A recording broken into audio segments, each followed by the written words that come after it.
Thank you.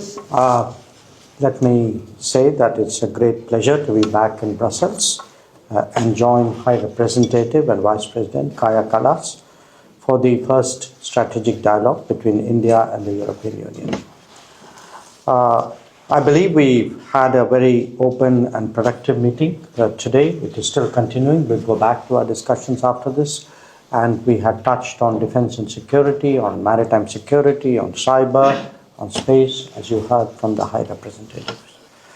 My meeting was preceded by a call on President von der Leyen this morning. I will also be meeting with Commissioners Šefčovič, Sikela, and Kubilius during my stay, and I hope to interact with President Metsola and members of the European Parliament also during this visit.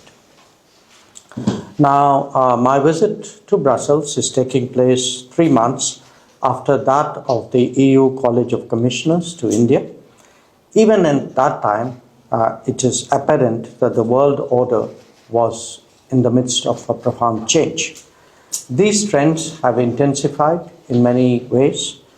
We have, without doubt, entered an era of multipolarity and strategic autonomy. As two important poles of that emerging reality, there is a powerful case for India and European Union to forge deeper ties. Working towards that goal requires intensified cooperation in many domains, which is the reason why we are meeting. At its core is a strong political and strategic rapport that is built on both our countries being both our entities, European Union and India, being political democracies, market economies, and pluralistic societies. Naturally, how we look at the world and its challenges are shaped by history, geography, development levels, and experience. There will be situations when our perspectives may not be entirely identical. That is understandable. But what is important is that we expand common ground and understanding and enhance levels of trust. So the High Representative and I exchange views on the global order. We will be discussing in the coming session the situation, of course, in Europe. We will have, a deeper exchange on the Ukraine conflict. We'll be talking about West Asia, as we call it, Middle East for you, the Indian subcontinent, and the Indo-Pacific, amongst others. I'm confident that this will be useful and productive. And as I said, we have spent the morning discussing defense and security cooperation, various dimensions of it. Let me add that stabilizing and de-risking the international economy is today a strategic priority for us. This has many dimensions, including building more resilient and reliable supply chains, as well as increasing trust and transparency in digital interactions, creating stronger economic and technology partnerships between major players. We believe has acquired even greater value. It is with that perspective that we support the goal of concluding an ambitious and balanced India-EU FTA by the end of the year. We also see great benefit in holding an early meeting of the Trade and Technology Council. Allow me finally to make a few points about combating terrorism. We strongly believe that there must be zero tolerance for terrorism in all its forms and manifestations. In that context, it is also essential that we never yield to nuclear blackmail. This is a shared and interconnected challenge for the global community, and it is imperative that there is strong international cooperation and understanding on the matter. So finally, let me conclude by thanking High Representative Kallas for her welcome, for her hospitality today, and I look forward to continuing our dialogue. Questions, please specify to the media you are welcome, and Thank you very much. I have two questions. The first for you both, did you discuss any diverging approaches to Russia, and did you come to conclusions on the matter? And the second is for the High Representative specifically, are there any details you could share about the proposal for the 18th sanctions package? And will it be a binding package as was discussed a bit earlier? Thank you. Thank you. We will discuss the security situation further when it comes to the security situation in Europe as well as also in the Pacific. So we will have those discussions later on. When it comes to the details of the 18th package, we have a separate press conference today where we will reveal the details and we can talk about that then.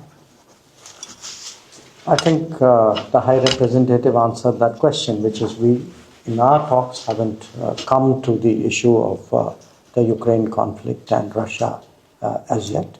But I'm looking forward to that discussion because I think we obviously have our particular interests and our particular perspectives, which we both bring today. Thank you. And Turkish News Agency, Selam Valente.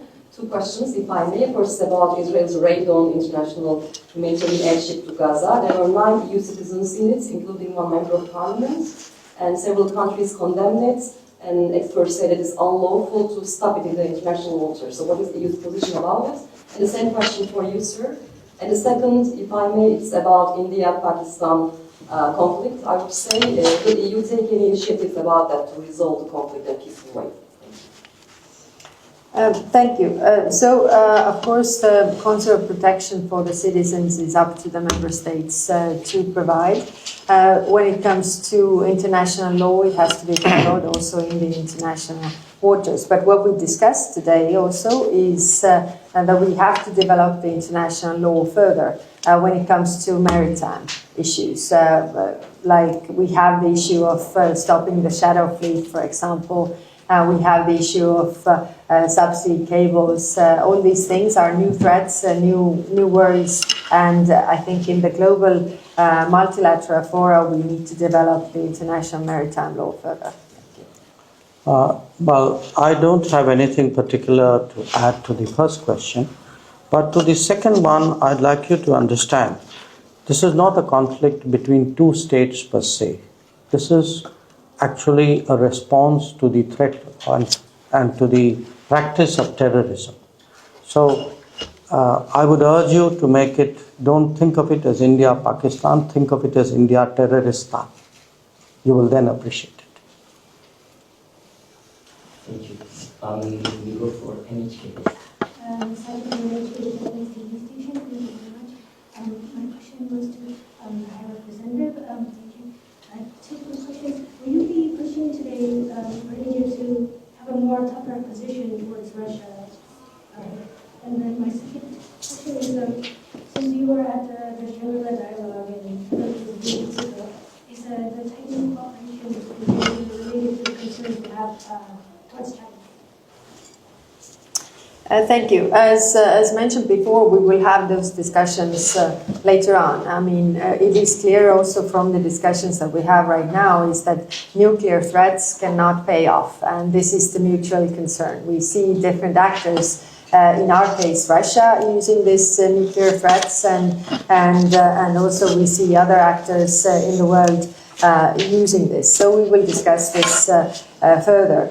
And then what comes to our India policy, then we have our separate India policy that is related to our bilateral relations. It's not against anybody, but it's really to our benefit to see where are the mutual interests of both sides. And I think in this global changing world, we need more partners than less, and that's why we are working to really intensify our cooperation regarding security and defense, for example.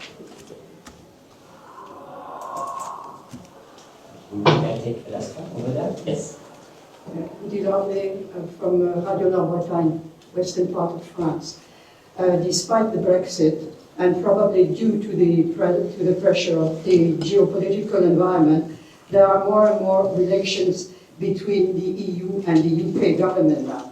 Would you be in favor of more connections and also more EU officials or business leaders taking part in the next India Global Forum taking place in London on the 16th and 19th of June this year? Okay, I'm not particularly conversant with that forum, but certainly, for us, one, of course, we attach considerable importance to our relationship with the UK. We have actually made some big progress there, including finalizing our FTA with the UK. We certainly do see that on many issues with which we engage with the European Union, there are also issues which are relevant to our relationship with the UK. So I think dealing or engaging them both in tandem does make sense to me. Yes, and for us, we are, of course, we just finished the security and defense partnership that gives us possibilities to cooperate with UK even further. We were also mentioning in our meeting, we have several forums and with India regarding different topics. But of course, we also have different fora with UK and also looking forward to intensify the cooperation, especially on the security and defense field. Thank you.